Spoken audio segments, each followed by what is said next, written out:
Petugas Polrestabes Semarang menangkap pelaku pembunuhan di sebuah hotel di Semarang, Jawa Tengah. Pelaku cemburu lantaran kekasihnya berkencan dengan pria lain.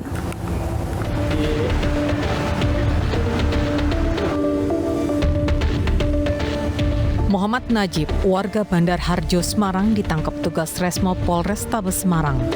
Pria ini tega menganiaya seorang pemuda asal Udowo, Semarang, hingga korban tewas. Kekasih pelaku yang berstatus saksi dalam peristiwa tersebut diamankan polisi.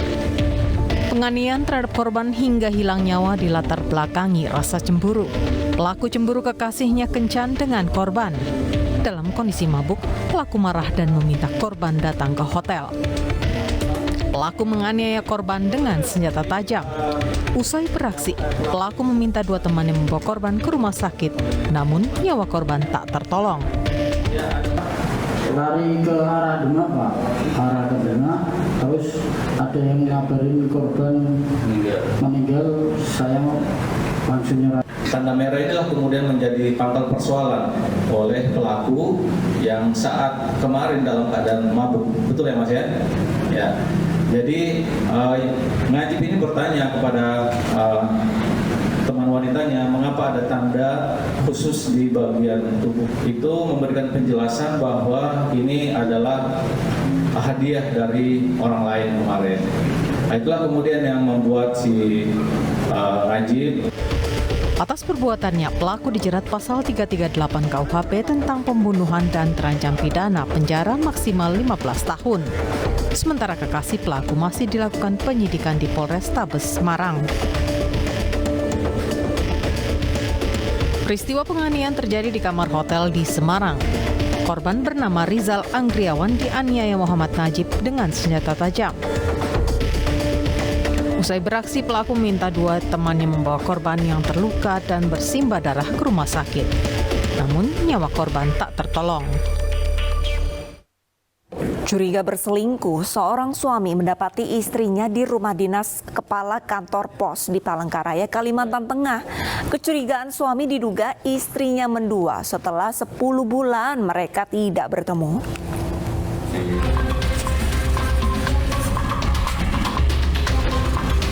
Seorang suami didampingi sejumlah anggota kepolisian dari Polsek Pahandut Palangkaraya mendatangi rumah dinas kepala kantor pos Jalan Iskandar Palangkaraya. Saat di dalam rumah, RJ terkejut mendapati istrinya keluar dari kamar mandi.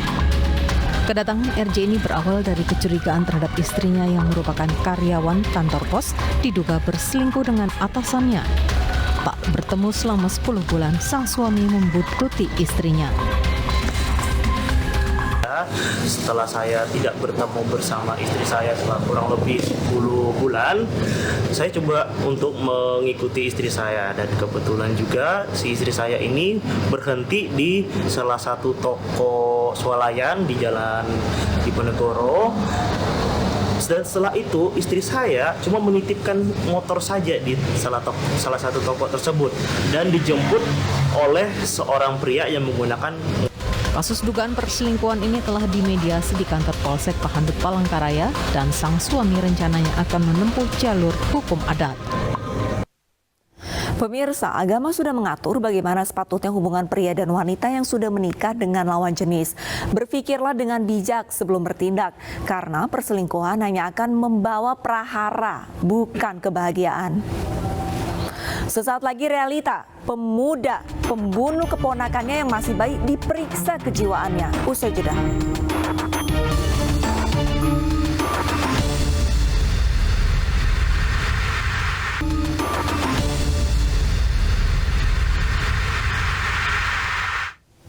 Pembunuhan wanita yang jasadnya ditemukan dalam plastik di bawah Jalan Tol Becakayu, Kota Bekasi, Jawa Barat terungkap. Pelaku merupakan teman korban yang sakit hati karena merasa dikhianati pada lingkar pergaulan mereka.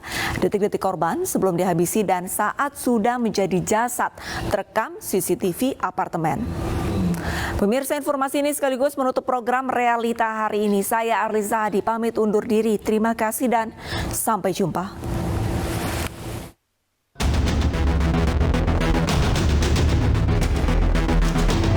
Inilah sosok Christian Rudolf Tobing, pembunuh sekaligus pembuang jasad wanita dalam plastik di bawah tol becak kayu Pondok Gede, Kota Bekasi. Rudolf terekam CCTV salah satu apartemen di Jakarta saat bersama korban Ayu Yunia Rizabani. Korban diduga kuat dihabisi pelaku di unit apartemennya. Lantaran beberapa jam setelah naik bersama menggunakan lift, pelaku turun sendiri untuk mengambil troli. Tidak ada yang mencurigakan dari gerak-gerik pelaku. Ia bahkan masih sempat tersenyum pada orang lain yang menggunakan lift yang sama dengan membawa bungkusan plastik di troli yang juga diduga kuat berisi jasad korban. Pelaku kemudian menggunakan mobil untuk membawa jasad korban yang kemudian dibuangnya di bawah jalan tol Becakayu, Pondok Gede, Kota Bekasi. Dari hasil pemeriksaan sementara, pelaku sakit hati karena merasa dikhianati oleh korban dan beberapa temannya. Dan yang mengejutkan, pelaku mengaku sudah merencanakan akan membunuh dua temannya yang lain. Pelaku dan korban adalah hubungan pertemanan yang baik karena pelaku dan korban pernah satu komunitas di Army dan sama-sama menjadi penyiar di Army. Yang melatar belakang sakit hati itu apa, Bang? Untuk yang melatar sakit hati adalah karena pelaku merasa dikhianati oleh korban dan beberapa teman. Target I ini memang dari awal sudah ditargetkan apa sih, ada target-target lain? Ada beberapa target calon korban, ada sekitar 3 dan 1 yang baru. Oh, artinya nggak satu orang ya, Bang, yang target dia untuk dibunuh? Bukan 1 orang, rencana pelaku 2 orang, 3 orang. 2 orang lainnya itu dia statusnya dia memang hubungan teman apa sih, Bang? Salah satunya dulu pernah berteman, akhirnya bermusuhan, dan yang satu lagi memang temannya pelaku. Sebelumnya, warga dan pengguna jalan yang melintas di ruas Jalan Kiai Haji Nurul Ali, Kalimalang sisi selatan, tepatnya di bawah tol Becakayu, Pondok Gede, Kota Bekasi, digegerkan dengan penemuan jasad wanita dalam kantong plastik. Dari hasil pemeriksaan, korban diketahui bernama Ayu Yunia Rizabani, 36 tahun, warga Jakarta Timur. Dari hasil pemeriksaan, ditemukan adanya luka tindak kekerasan pada mulut dan leher yang disebabkan oleh benda tumpul.